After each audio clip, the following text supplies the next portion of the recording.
Krishna Pada Sarya Shri Purushottam Shri Srimad Bhagwatam Bhakti Vedanta Swami Srila Prabhupada Ki Jai The Koti Vaishnavrinda Ki Jai Mahacharya Sri Saraswati Thakur Ki Jai Jai Gaur Shri Krishna Chaitanya Gaur Nityananda Shri Advaita Gadadhar Gaur Bhaktivinoda Ki Jai Radha Krishna Gaur Govinda Swami Kunda Radha Kunda Giri Gaur Not drinking. Wash hands and offer flower to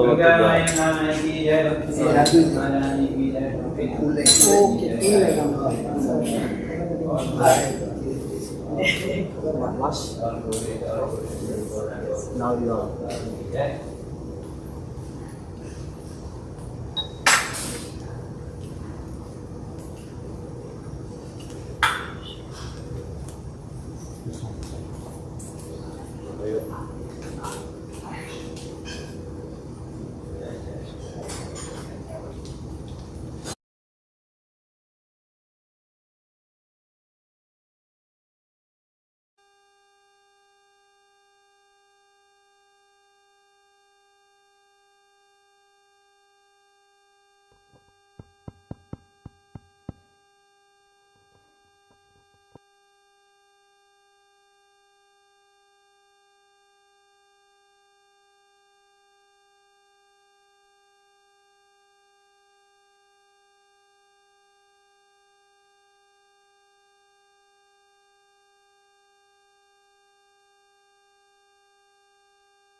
Hare Krishna, on behalf of ISKCON, North Atlanta, Lakshmi Narasimha Temple, wishing you all a very happy, prosperous Deepavali Shubhakankshalo. Om Krishnaya Vasudevaya Haraye Paramatmane Pranatakleshanashaya Govindaya Namo Namaha. Om Krishnaya Vasudevaya Haraye Paramatmane Pranatakleshanashaya Govindaya Namo Namaha. Om Shri Krishnaya Vasudevaya Haraye Paramatmane Pranatakleshanashaya Govindaya Namo Namaha. Hare Krishna, Krishna Krishna, Hare Hare, Hare Rama, Rama Rama, Hare Hare. Hare Krishna, Krishna Krishna, Hare Hare, Hare Rama, Rama Rama, Hare Hare. Hare Krishna, Krishna Krishna, Hare Hare, Hare Rama, Rama Rama, Hare Hare. Krishnam Vande Jagadgurum.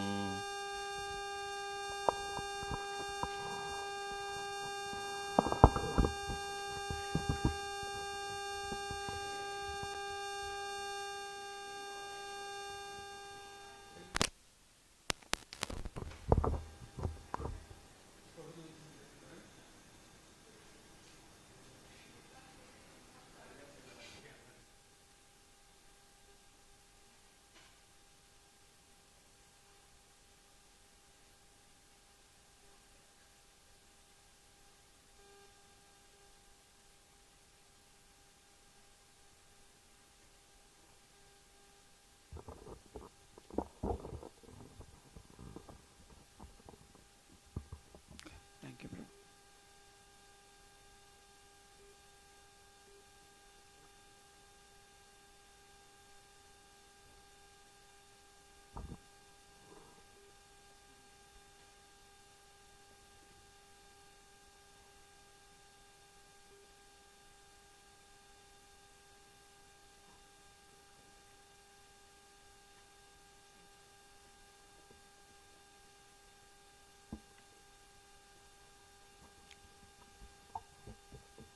Hare Krishna.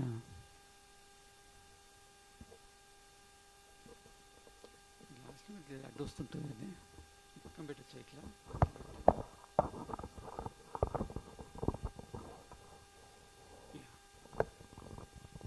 Perfect. Thank you.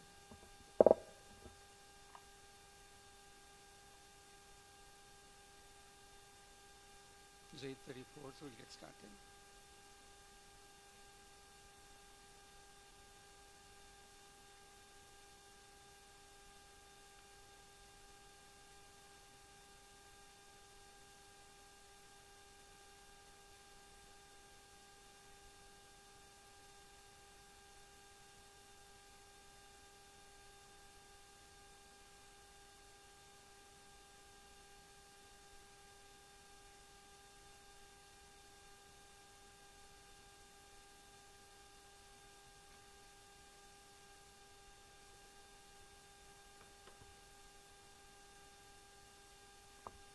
Get started.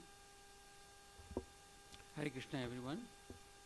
This is the Kartik Mass, and unlike every week, what we do Bhagavad Gita class, this week will be a slight diversion because it's very auspicious to listen and recite, or listen to Gajendra Moksham or recite the Gajendra Mokshotra. So let's take this opportunity to ensure that we leverage that opportunity that Krishna has given to us. With that said, let's get started. Please repeat after me. Om Namo Bhagavate Vasudevaya.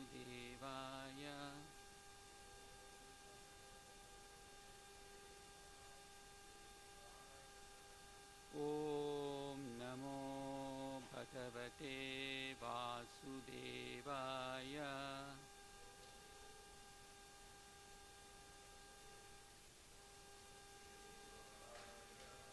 Om Namo Bhagavate Vasudevaya.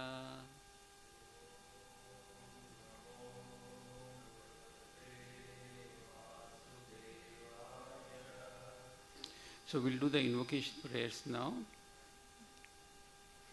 Krishnaya Vasudevaya Devaki Nandanaya Cha Nandagopa Kumaraya Govindaya Namo Namaha Namaha Pankajanabhaya Namaha Pankajamaline Namaha Pankajanetraya Namaste Pankajangraye. Om Ajnanatimirandasya Jnananjanashalakaya Chakshur Unmilitam Yena Tasmai Shri Gurave Namaha. Sri Chaitanya Manobhishtam Stapitam Yena Bhutale Swayam Rupa Kadamayam Dadati Swapadantikam. Vandeham Shri Guru Shri Yutapadakamalam Shri Gurum Vaishnavamscha Shri Rupam Sagrajatam Sahagana Raghunathanvitam Tam Sajivam Sadvaitam Savadutam Parijana Sahitam Krishna Chaitanya Devam Shri Radha Krishna Bhadan Sahagana Lalita Sri Visakanvitamscha. He Krishna Karuna Sindhu Deenabandho Jagatpate Gopesa Gopika Kanta Radha Kanta Namostute. Tapta Kanchana Gaurangi Radhe Vrindavaneshwari Vrishabhanu Sute Devi Pranamami Haripriye. Vanchakalpatarupyascha Kripa Sindhupya Evacha Patitanam Pavanebhyo Vaishnavebhyo Namo Namaha. Sri Krishna Chaitanya Prabhu Nityananda Shri Advaita Gadadhara Sri Vasadi Gaura Bhakta Vrinda. Narayanam Namaskritya Naram Chaiva Narottamam Devim Saraswatim Vyasam Tato Jayam Udirayet. Nashta Prayeshu Abhadreshu Nityam Bhagavata Sevaya Bhagavati Uttama Shloke Bhaktir Bhavati Naishtaki. Hare Krishna Krishna Krishna Hare Hare Hare Rama, Rama Rama, Hare Hare, Hare Krishna, Krishna Krishna, Hare Hare, Hare Rama, Rama Rama, Hare Hare, Hare Krishna, Krishna Krishna, Hare Hare, Hare Rama, Rama Rama, Hare Hare.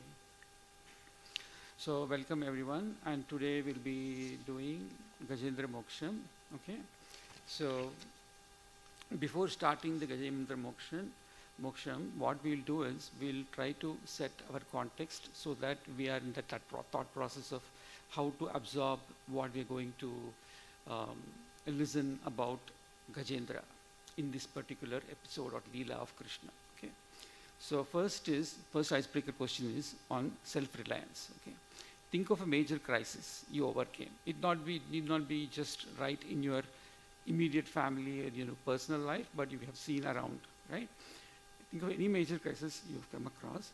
If you rate your success on a scale of 1 to 10, 10 being perfect, how much was due to your own strength and intelligence, and how much was due to something outside of your control?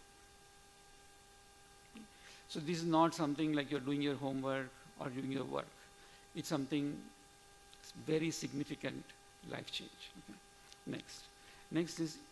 Next aspect, that same crisis, was there a point where you realized even your closest family and friends, okay, were they able to help you? No matter how much they loved you, were they able to help you? Okay. Were powerless or truly help? Next. The last one is, today's story is about the ultimate answer to what happens when all our personal strength, we all have some personal strength, right? Do we have? Yes or no? Not really. Okay. So if you think about it, Arjuna was considered very, very powerful, right? After Krishna left this planet, it seems he could not even win over local robbers and thieves. Okay. So it is just like we rent an apartment, we take a house on lease or whatever. We think that is our house, but actually we have a loan paying, right? So like that, this is intelligence. What we have is an intelligence temporarily given to us when we have taken this body. Okay, it's only a temporary one.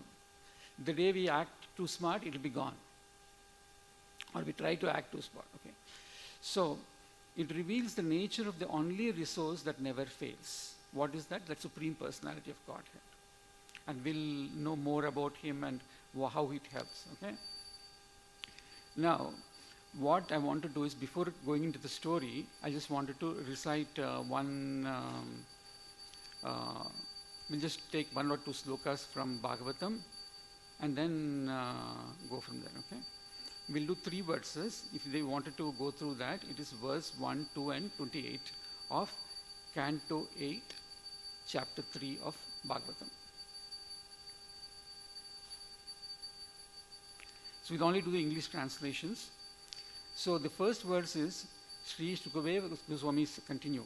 Thereafter, the king of the elephants, who was that? Gajendra, fixed his mind in his heart with perfect intelligence and chanted a mantra which he learned in his previous birth as Indrajumna, which he remembered by the grace of Krishna.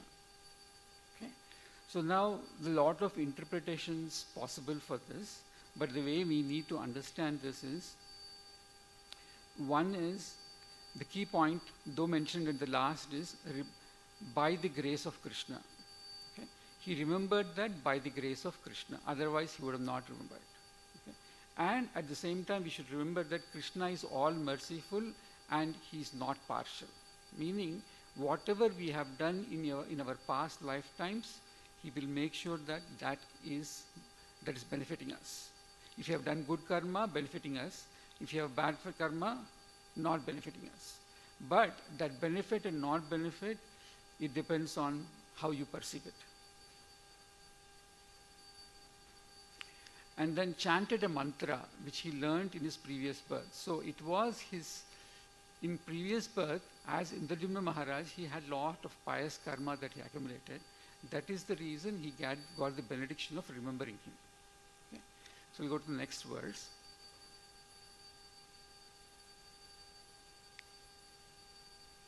The king of elephants, Gajendra said, I offer my respectful obeisances unto the Supreme Person, Vasudeva. Om Namo Bhagavate Vasudeva. Because of him, this eternal body, is it right? It's material body, not eternal body. Eternal is the soul, right?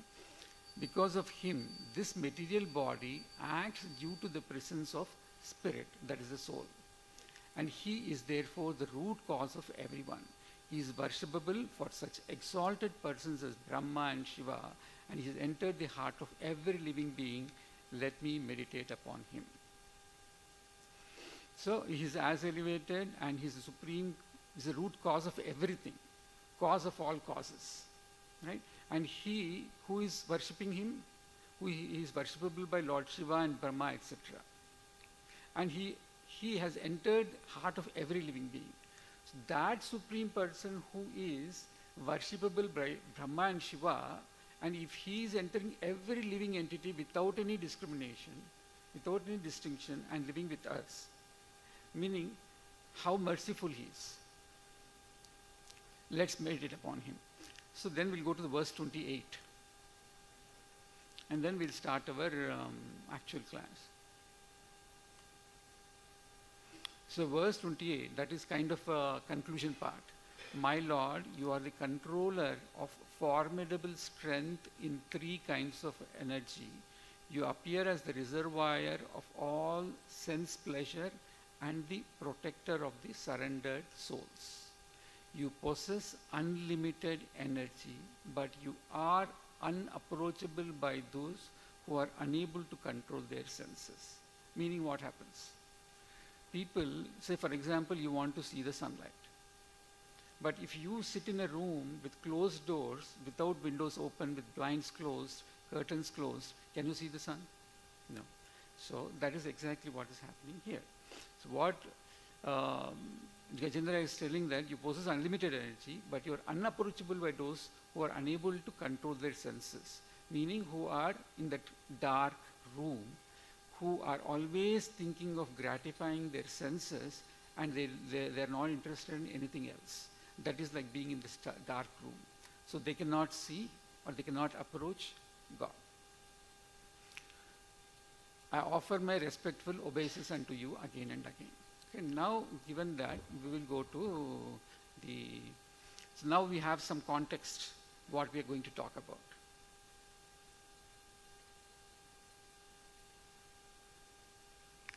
So,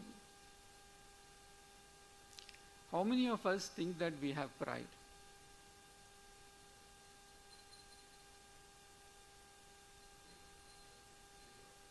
Good. How many of you think that you're confident? Okay. So, there is a subtle difference between pride and confidence. Okay. Confidence without bounds, that I can do anything and everything, is pride. Okay, I am confident because Krishna has given me the intelligence to take care of my dharma as a husband, as a wife, as a child, as a son, as a sibling. Okay, and my primary duty is to make sure that I progress on my spiritual path. That is confidence. Okay. But if you think that I can do everything and anything, like most politicians do, that is pride. Okay. So now let's look at this.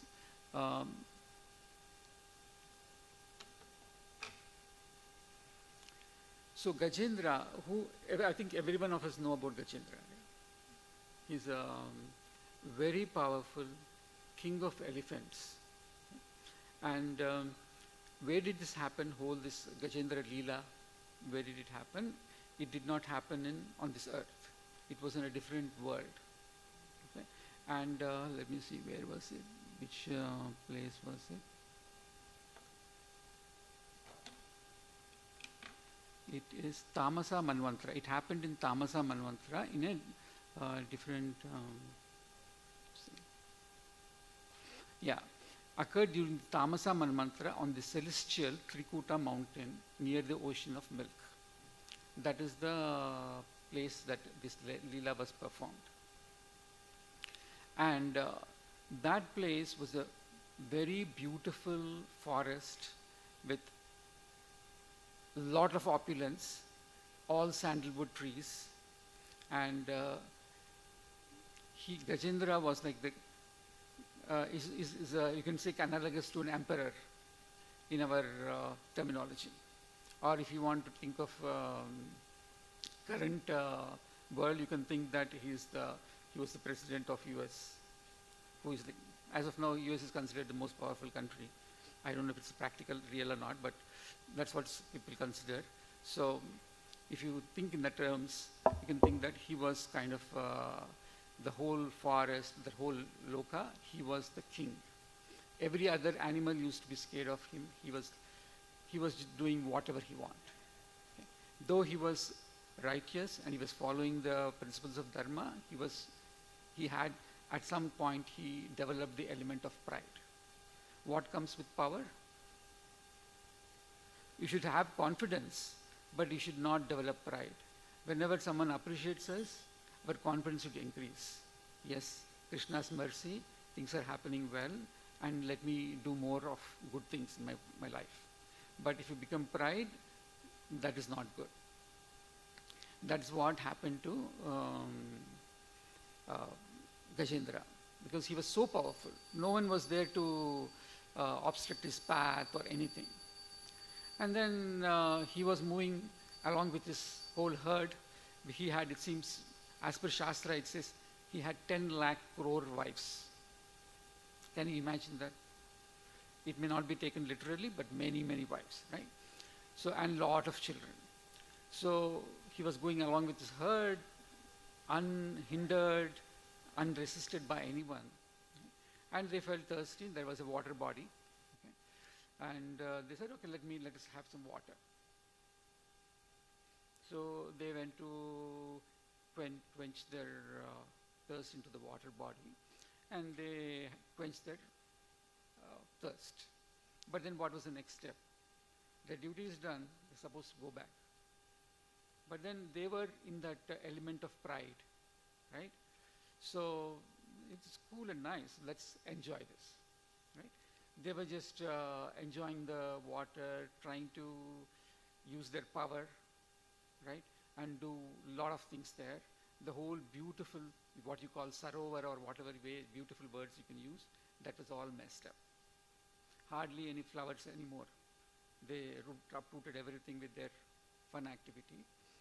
And then even the animals within that lake or water body were all disturbed, moving around. And then finally it happened that there was one crocodile living somewhere, nicely sleeping, and all this mess, sound, and all woke it up. Okay, let me see what's going on. This is my place, right? My place, my home ground. Just like when you play cricket, you are stronger in your home ground, right? So similarly, this is my home ground. Who is creating all this mess here? Right? So it came and it saw that all these elephants are creating a mess, okay? And it got a hold of the leg of one of the elephant, which happened to be Gajendra. So then what is the instance of what it was Gajendra's first impulse? He thought, okay, this is after all a small crocodile. What's the big deal? So it was trying to pull it here and there, and then finally crocodile realized, okay, I should not do this. I should hold the back leg. Because front leg, if it holds, it has the strength to play with its trunk. So it held the back leg. After that, elephant couldn't do anything. No matter whatever it does, the elephant and the crocodile were fighting for initially hours, days, and years. And Shastra says that it went for thousands of years. Okay? And in the home ground, what happens? Whoever is owning the ground, they will be gaining strength with time, and the other person will be losing the strength with time.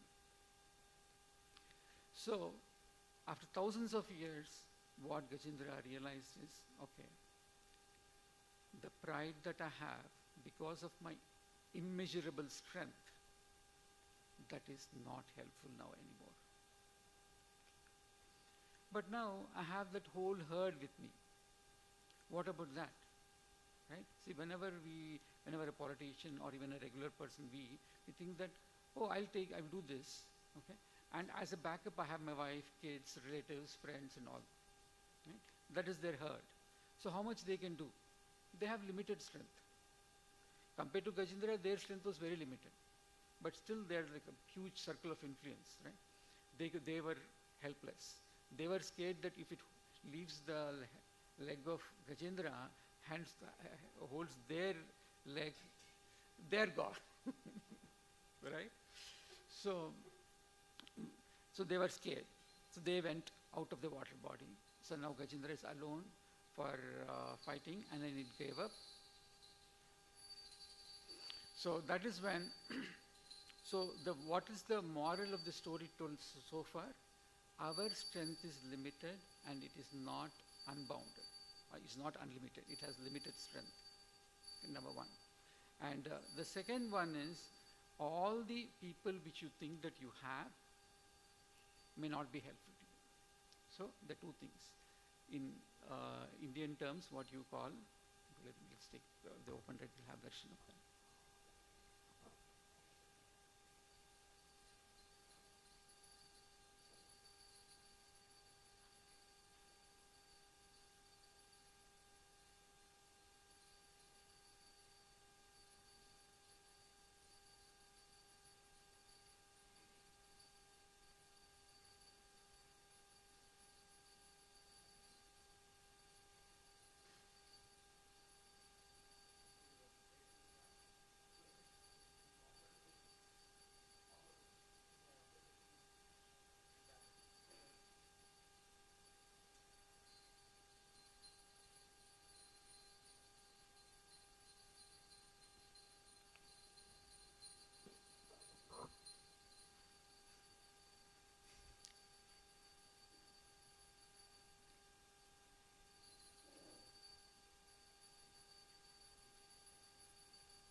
Yeah.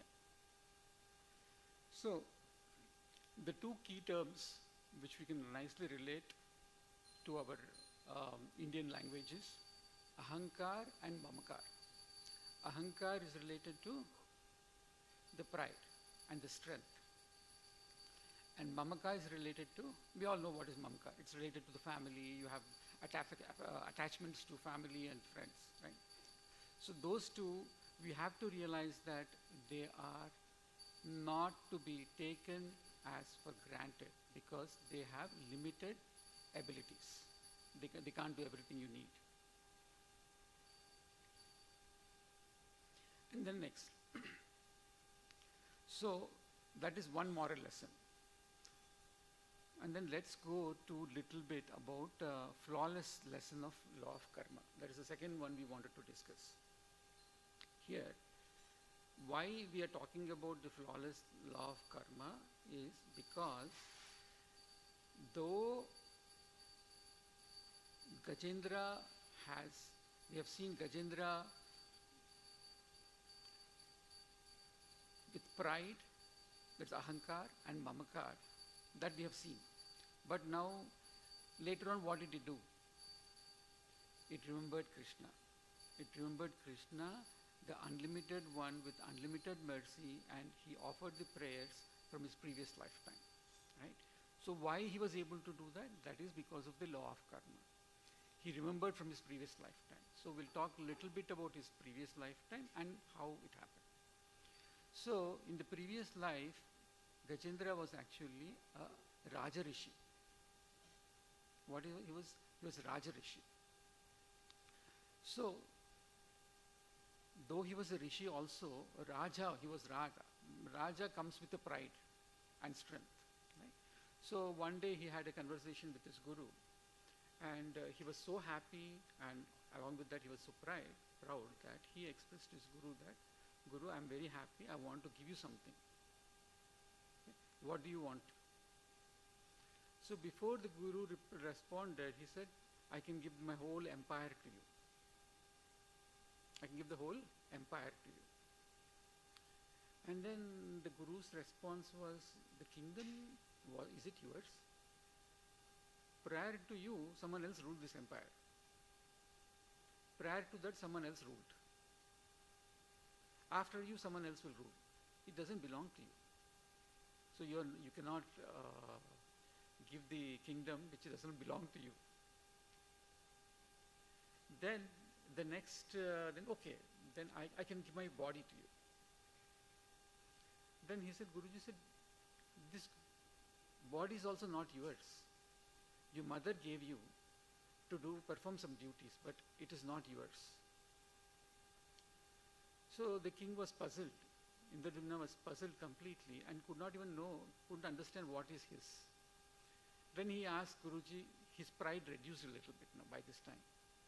So he asked Guruji, then what belongs to me? Then he said, the pride with which you want to offer your kingdom is yours. The pride with which you wanted to offer the kingdom is yours. So that rang a bell in the consciousness of Indradumna Maharaj. And he decided that I have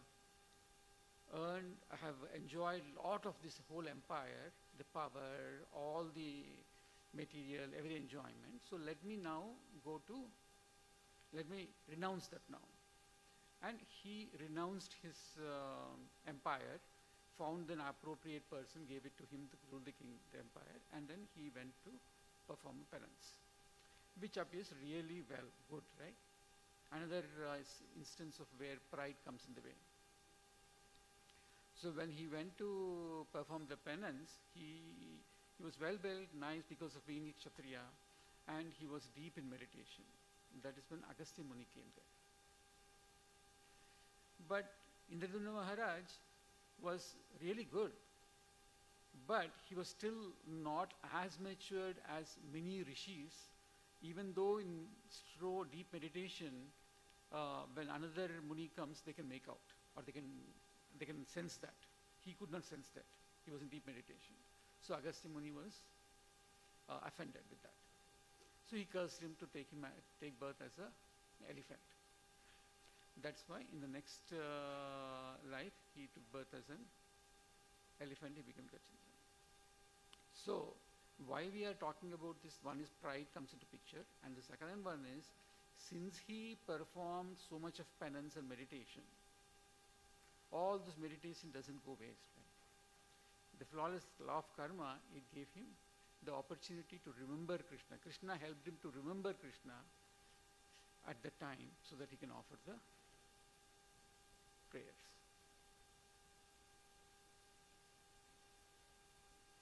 So what is one is the flawless law of karma. So what does it, what is our takeaway from this?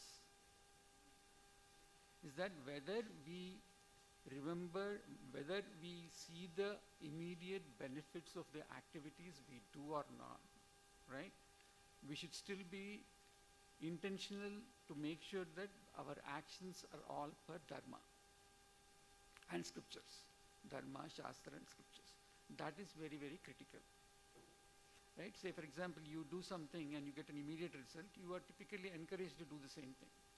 But if you follow something and do per Shastra, you may not get the result right away, because that might happen in this lifetime or next lifetime, the same day or next month or next year, or it may not be visible to you. As long as we have that knowledge, we always will be doing the right thing. So there is a very good analogy, not analogy actually, a reflection which Bhagwatam, in Bhagwatam it's clearly written. What is that reflection or reflection that we need to realize is this whole water body is nothing but this material world. What is it? It's the material world. And what is the crocodile? Crocodile is our moham.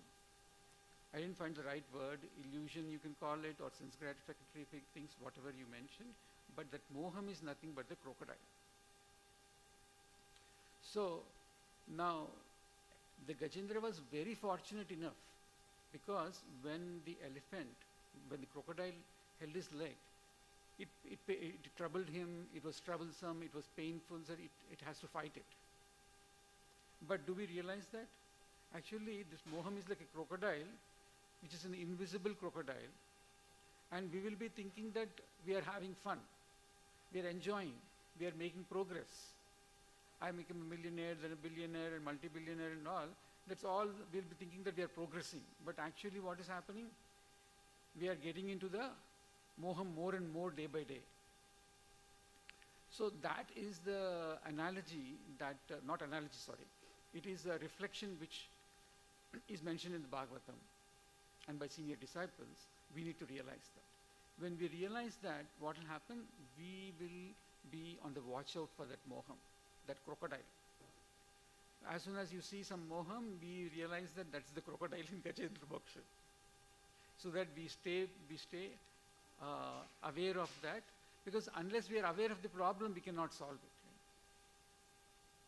it. We have to have a problem defined properly before solving it. Otherwise, we can't even solve it, and we will be wasting our life.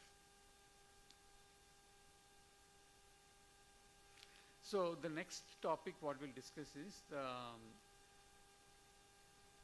attachment and tolerance. Attachment and tolerance. So why we are talking about attachment? Because we saw all this mamakar. Because mamakar and ahankar, these two key were there. Mamaka is nothing but attachment in a way. So that is why we wanted to talk about it. Let's see. I had some notes. Okay. Now, how the senior devotees have explained about mamakar, and also many people question, what is this 10 lakh crores wives and children family that big? Is it practical? Is population that big at all? Okay. So this Bhagavatam has been written for us, and then some things are exaggerated to relate better. Okay. So how it is explained is, we have 10 senses. Right? What are those 10 senses? They fall under two categories. One is knowledge acquiring senses, the 5 of them, and the other 5 are action senses, which you said karmic, which with you can perform karma. Right? 5 knowledge acquiring senses, and those let me go over that. Make senses here.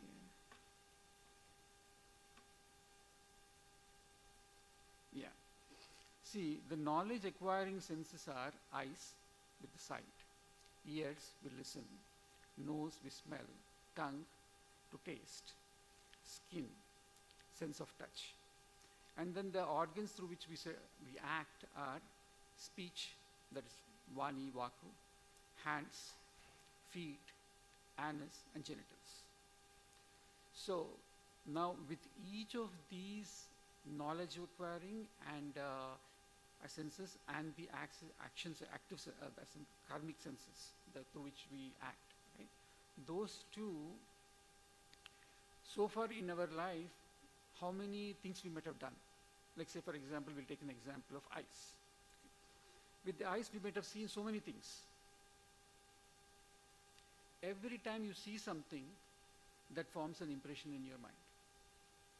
It could be a neutral sense, or a very happy sense, or it could be a distressed sense. It could be any of them. All of things are registered into your mind very strongly. And that is like one of the wives of the Gajendra. It is either attached, it is pulling you towards something, or it's pushing you away from it. So that is how they are describing, the senior disciples are relating how the 10 lakh wives are to your, you also have those many wives. Those are your wives, you can think. who are always you are attached to, and they are pulling you, pushing you, whatever. They are influencing you all the time. Sometimes you go somewhere, oh yeah, I saw this in my childhood, right? And you want to do that more. So let me go back. So apart from the material attachments of mamkar that we have, like the wife, the brothers, the sisters, the children, sibling, all those things, this is an additional one.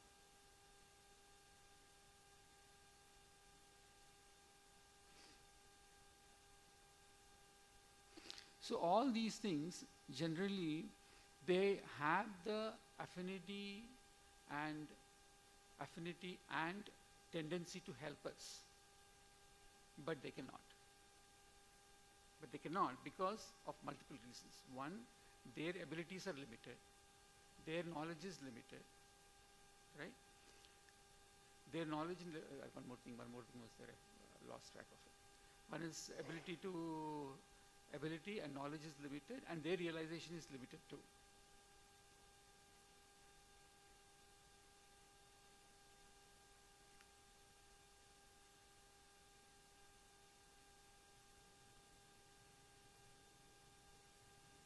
So that is about mamakar. So let's contemplate on one more aspect, which is tolerance. Okay.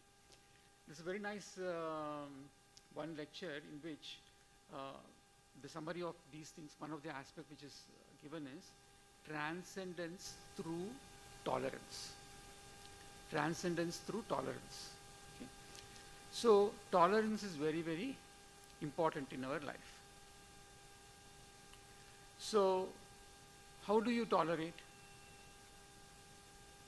Every action you do, including tolerance, are performed or can be performed in three modes. One is in the mode of goodness, that's also called sattva, and the other one is mode of passion, called rajas, and the third one is mode of ignorance, which is called tamas. In these three modes you can perform anything. Now, how do you distinguish between these three modes, and how do you respond or react? It's a question, right? So let's take a very simple example.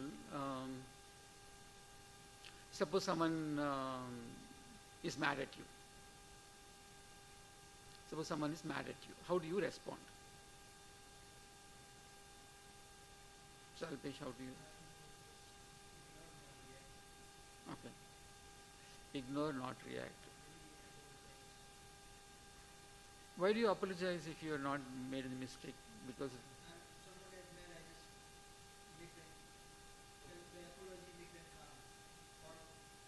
so that's basically you are in mode of sattva because you are giving more importance to the relation. So what you do is, no matter whose fault is, that's secondary. Relation is important. So you calm and you'll be calm and you will apologize so that the situation is diffused. That is the mode of sattva, right? So that is the right way to do it. But everyone is not like that, right? Because we are all under the three modes of material nature. And you are also sitting in the temple now. That is the reason you got the idea of mode of sattva, right? Suppose you are in a party somewhere where it's all material passion is going on. At that time, someone asks you the same question, we don't know whether you will respond the same way or different way. Meaning, we all are under different mode. Like the sine curve goes up and down. Similarly, our mind also goes up and down. Typically, in the morning, we are in the mode of goodness. Afternoon, slowly it dwindles, and by the time we are going to bed, we are in the mode of tamas. So we have few examples of these tolerance of how people reacted and responded. Okay. So let us look at them. Let me see.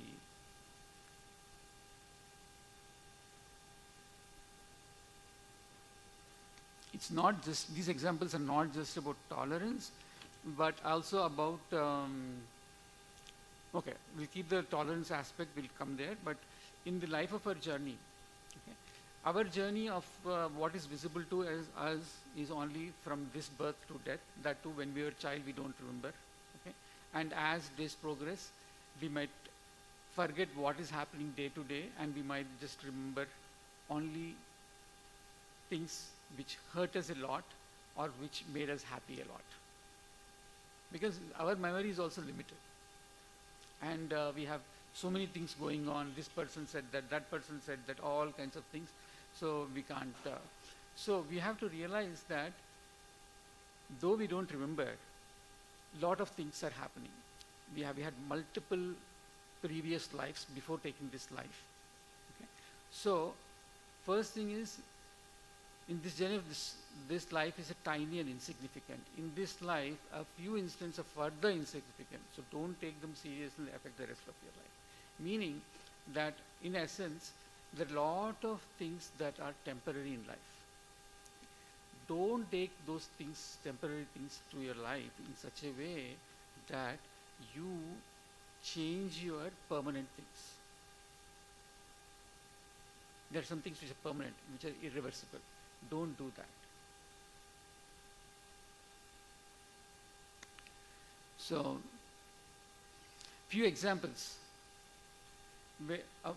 One more thing is, did Indradyumna Maharaj do any mistake by not welcoming Agastya Muni? Yeah, intentionally he did not make mistake, but he was cursed. So what does that mean? You can perceive that, oh, Agastya Muni is flawed, or the karma system is flawed. No, it's just that we don't have any visibility to it. We don't have knowledge, we don't have comprehension. Suppose I say 2 plus 2 is 4, everyone agrees. If I say 2 plus 2 is 10, do you agree? No, no one agrees. Right? So, but when Krishna says 2 plus 10 is equal to 10, we have to agree. And the reason is, in that equation we are seeing 2 and 2, but there are so many other things, other 6s there which is not visible to us. That is the reason we have to agree. And when you talk to Krishna, when he's talking Krishna's language, he doesn't say 2 plus t is equal to 10. He will use the wordage where it will say that there are other things also. But we have to be intelligent and smart enough to understand that. Not intelligent and smart enough, we have to be sincere enough to understand that. Okay? Now, Parikshit Maharaj's example. Parikshit Maharaj puts a dead snake on the neck of Shamika Rishi. Okay? Is that such a grave sin that he deserves to be dead in 1 or 2 weeks? Not really. Right? So, all the kings the role is in such a way they are supposed to have emotion, they're supposed to have that pride and all those things. So if someone is, when he's exhausted completely and no one is responding in an ashrama to give him water, he got mad. It's bad that he did that, but it's not such a grave mistake that he is to be punished to such an extent. So that is, from our comprehension, it appears like a non-proportionate response. Right? Similarly, if you see Maharaj, Ambarish Maharaj, what did Ambarish Maharaj do when Durvasu Muni came to his house or his kingdom? He didn't do any mistake. He wanted to follow the Ekadasi Vrata and at the same time please Durvasu Muni. So he just took 1 drop of water. But with Durvasu Muni, with his divine power, he got to know about it and he got so offended that he wanted to kill him. And then Draupadi. Draupadi passed some sarcastic remarks on Duryodhana, but what was his response? He wanted to take revenge. So, Prahalad Maharaj. Prahalad Maharaj was a pure devotee. He was Mahajana. The only disconnect between him and his father was a wrong belief system. Right? He doesn't have to go to the extent of trying to kill him.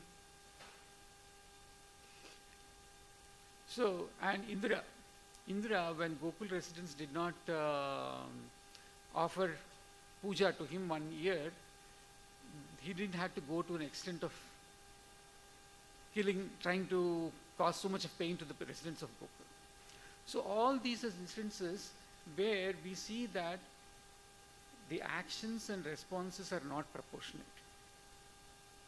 But the fact is that they are proportionate, and we have to realize that Krishna is flawless in his karma system. And we, because of our lack of knowledge, lack of conviction, we can't see them. If you have that belief system, then you'll be able to get those.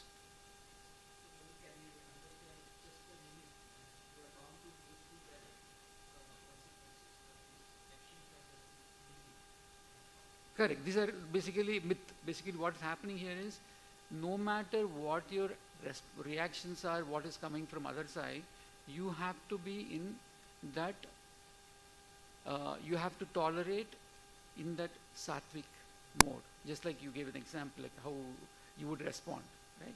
We have to strive hard and pray Krishna that I want to be in that mode all the time in all situations. That should be our goal. So we need to have a strong conviction that Krishna, our Supreme Father, is all merciful, and Krishna knows in real life what is real in life, what is really in our mind, heart, and he is flawless in the karmic system. He protects it from at all times, right? So at any point in time, you sincerely, deep from your heart, have the conception that Krishna, you are the protector of everyone.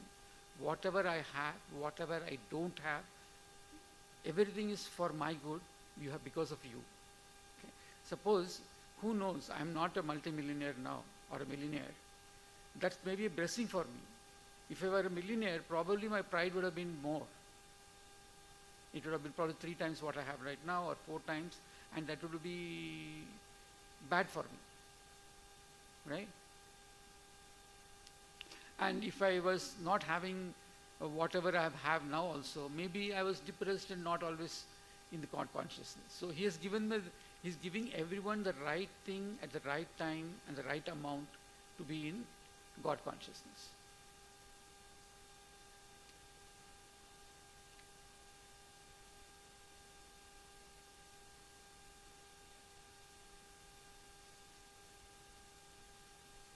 So there is, when you think about or try to analyze with our little logical thinking we have, right? Little logical thinking Krishna is given to humans because they have to use it to go back to Krishna, right? So now when you're thinking of tolerance, we thought about ignorance, passion, and goodness, these 3 modes, right? So now we have to see 3 aspects which are important, which tie strongly to this. Okay. One is patience, and one is enthusiasm. Okay. When you always have patience, whenever you have patience, you are not responding or not reacting right away, which is good. But if you don't have enthusiasm, you don't react at all. You don't even respond. So enthusiasm is important. And then next comes, you have enthusiasm, so respond right away, but you don't have patience. So response without patience becomes reaction. It's not a response anymore. Reactions are typically destructive, not constructive. So that comes under rajas, or mode of passion. When a person acts with enthusiasm, restraining patience, that is a proper response, and that is the mode of goodness. So we have to be conscious, to be patient, and respond with enthusiasm. Then they are in the mode of goodness, and they will be getting all auspicious things.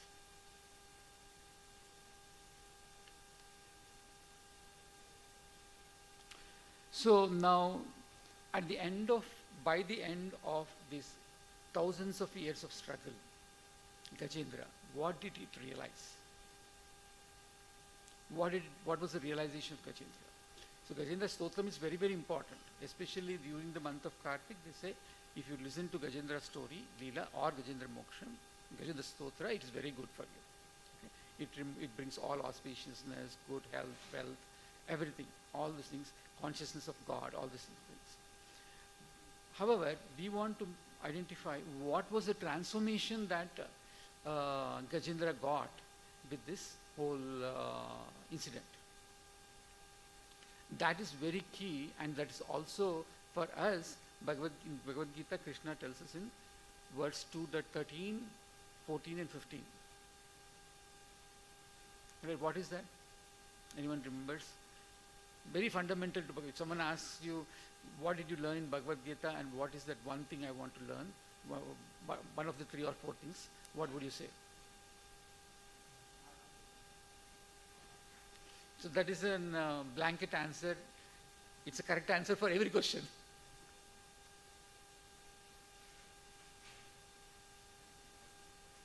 Exactly, you got it right. So we are not this body and we are this soul. So Gajendra in the Gajendra Stotra says, my legs go away, whatever happens, I die, doesn't matter. If I die, I'll get another body. And I'll again live. Right? Whatever, and this, but is one of the verses, I think, 13, I think. 14, it says that everything is temporary. Everything is temporary. If you are in distress, that is temporary. If you are in happy, that's also temporary. So if you're happy, don't get overexcited because it's only temporary. And if you're in sorrow, distress, don't think or don't lose hope because that's also temporary. So that realization is what Gajendra got. Okay? So for us, Krishna has given that 3 verses. And we have been hearing from probably childhood, having the origin in India. But did we apply that any time? As soon as you get something good, you make a party. As something goes bad, we do something. Actually, so there was one family, something happened, a death happened. I should appreciate Ramki. He has conducted, he and some people, right? He organized so many things to make them realize about God, that this is not this, like their son passed away, right? Son passed away, and he and his few people, congregation, put a lot of effort to make sure that they get that knowledge to come out of that sorrow. Right? Actually, in essence, we should have that knowledge all the time. At that time, we might need strong doses to come out of that. Actually, we should also say that that's the reason, that's good. But when a good occasion happens, also we have to do the same thing. Because we should not get overwhelmed. That is, you did that so that they don't lose hope, right? But now we have to do the same thing when people get overwhelmed and happy also. With someone gets into some great thing happens, do that. If you get a lottery ticket, construct the temple here. Right? So don't get, you should be grounded in this knowledge. So we talked about ignorance, passion, and very nice analogies, thinking of whatever you do. Like suppose you are driving in the morning to work. Assume that you are not late and you're driving. So you drive in one mode, right? And if you're running late, you'll drive in a different mode. And when evening you're tired and your wife is telling that hey, this paratha is ready or some prasadam is ready at home, then you drive in a different mode. What is the problem?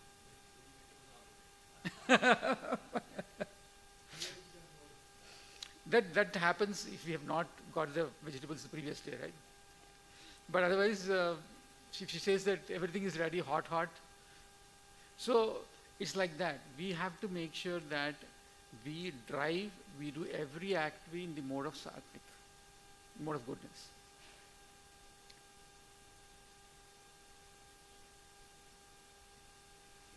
So for all these problems, if you look from a logical perspective again, it's the thing, right? We have to act everything. There is, when you have a problem, you tolerate, mitigate or migrate. Okay? And mitigate and migrate are not possible all the time because it's not in our hands. But when you are in a position to you migrate or mitigate, do it. Otherwise, you have to tolerate. And when you tolerate, you have to tolerate in the mode of goodness. So basically, you have to have a higher purpose, right? We have to have a higher purpose to perform to tolerate. When you're tolerating, like suppose say for example, your son is asking you all the time for games. Every time he bothers you that I want to play this game, that game and all that kind of stuff. What will you do? You have, so what will you do if you have to do that? You have to slowly make sure that first you give him the games what he wants. Then you slowly transition him to a stage where he develops this knowledge of whatever he has to do. One is being a student. If he's a student in school, then you have to make sure that, okay, at least daily half an hour you read, right? And then you make him contemplate on how it is going to help him, and slowly transition and make games 10% and the 90% these things. And then inculcate Krishna consciousness, devotion, culture, so that it has a balanced life. So in that, time check, okay. 5 minutes will be fine. So with that, what we have to do is that balance is very, very key. So I think we are running out of time. Let me see from my notes if I missed more important things. Well, I'll just recite one good story I heard, which is very nice. Okay. And this story is about a boatsman. Okay. It seems Bhakti Maharaj always tells in his lectures about this story. Okay. It seems this was a boatsman and he was going in a boat, and then there was all kinds of cyclone or strong winds, and he lost his way. He lost his way and found an island. He found an island, so he went in. He got hold of that. He didn't know which. He can't see any land around. So he settled on the island for long. Finally, he said, okay, I'm settling down here, fine. Okay. And then he built a small hut. He had fruits, whatever vegetables there in that island from the jungle. He used to get and eat those. That's how he used to lead a life. Once he goes away and then goes to pluck some fruits, and while coming back, he sees that his hut is on fire. All along he was tolerating nicely. Okay, whatever he's given me, he's given me shelter, I'm taking care of. At that time, it seems he ran out of his patience. He started questioning God. God, I thought some shelter I have, but this is also gone now. What is that? What is your plan? Guess what? Next moment, he saw a helicopter coming down. Okay. So then he realized, okay, because of the fire, people around, the fire and smoke, somewhere around, there was an alert that there's something going on here. So the helicopter came, and it was a rescue operation for him. He went back to his family and all. Right? But actually what he thought, his whole life is gone, he thought. With difficulty he built that, again he has to do all those things. But did he comprehend that? But it happened like this. So these stories happen to us. If the story was across lifetime, will he even relate that? No, right? So we have to develop that faith in Krishna, that Krishna is flawless, he does everything perfect, and we have to have that with the knowledge that we are not this body and we are the soul, and we have to surrender to him. And then generally they call fruits of doing some activity, falastuti, right? That for Gajendra Moksham brings all auspicious, will not get bad dreams or their effects, will be protected by Krishna all the time, good health, and go back to Vaikuntha. Who doesn't want to go back to Vaikuntha, right? So I think we'll end here. A lot more things, but what I would suggest is, let's all read at least 1 or 2 verses from Canto 8, Chapter 3, 1, 2, 3, 4, or verse 28. Any of them, whichever you read them daily during the month of this Kartik. With that, we'll open for questions. Any questions? Yeah.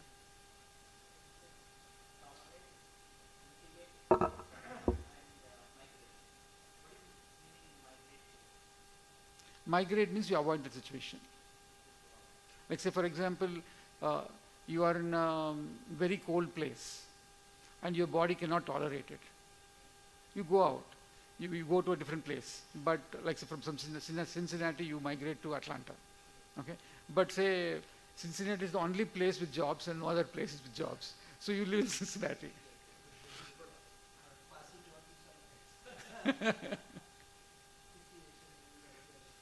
So that is migrate.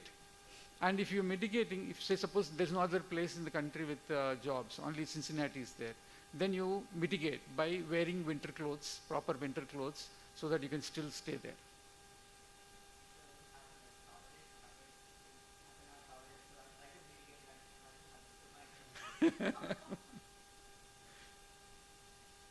So any other questions?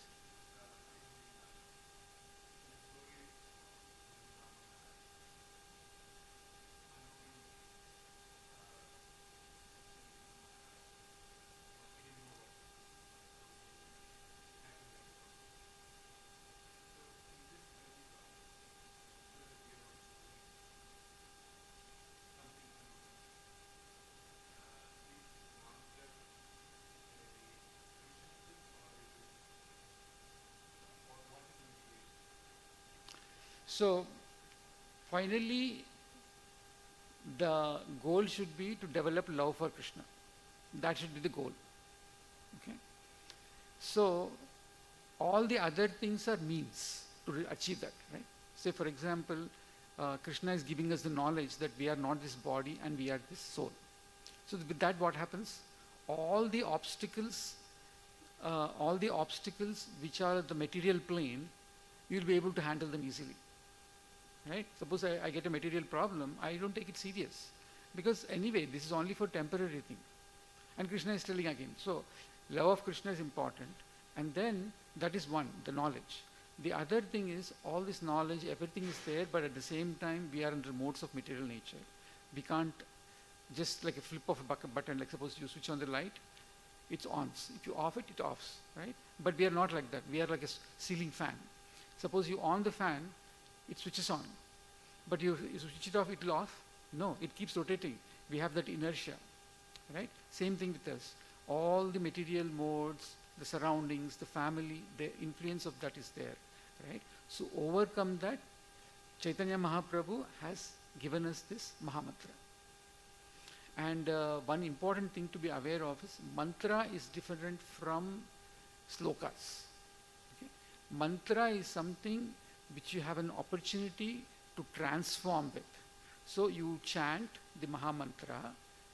While listening to it attentively, it will bring transformation, cleans up the mind. That is when you have an opportunity to absorb this knowledge again. We always talk, right, the two legs of your foot. If you want to take the stairs, how will you take?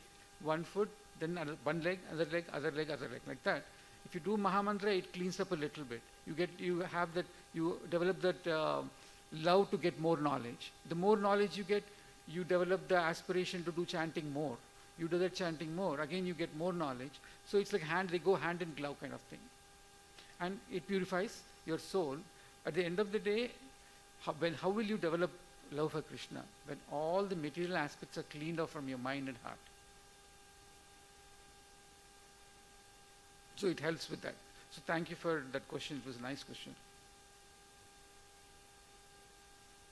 Anyone else? Srini? Satish?